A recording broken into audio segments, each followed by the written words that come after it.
রবিবার সবার বাড়িতে একটু ভালো মন্দ রান্না হবে এটাই তো স্বাভাবিক, তাই না? কিন্তু আমার বাড়ির ক্ষেত্রে ঘড়িটা যে একটু উল্টো দিকেই ঘরে, কারণ রবিবারে তেনার ছুটি নেই বলে তাই বুধবারে আমাদের বাড়িতে ভুরিভোজ জমিয়ে চলে। আর সবার হাতেই এখন একটা করে ফোন।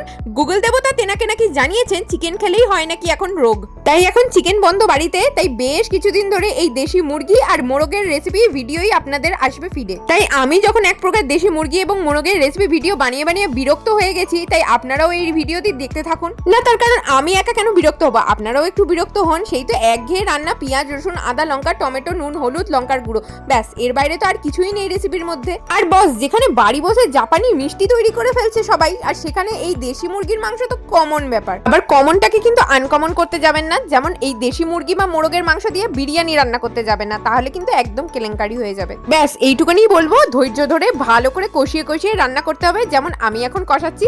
কারণ এটি খাসির মাংসের থেকেও অত্যন্ত বেশি শক্ত হচ্ছে এই মাংস। প্রায় 50 মিনিট ধরে ঢাকা দিয়ে এরকম কষিয়ে কষিয়ে তারপরেও কিন্তু প্রেসার কুকারে 8টা সিটি দেওয়ার পরই এই মাংস গলেছে। তাই হাতে মোটে 30 মিনিট থাকলে দেশি মোরগ বা মুরগি কি করে রান্না করা যায় এইসব থাম্বনেল দেওয়া ভিডিও ছাড়ুন। তাই যেদিন হাতে পুরো দিন ল্যাদ খাওয়ার সময় আছে সেদিন জমিয়ে 2.5 ঘন্টা ধরে এই দেশি মোরগ রান্না করুন। তাই আপনারাও কোনো একটা রবিবারে দেশি মোরগের আলু দিয়ে এরকম পাতলা ঝোল গরম ভাতের সাথে ট্রাই করুন। আর ভিডিওটা জানি ভালো লাগেনি, কিন্তু এত বকবক করার জন্য একটা লাইক তো করতেই পারেন।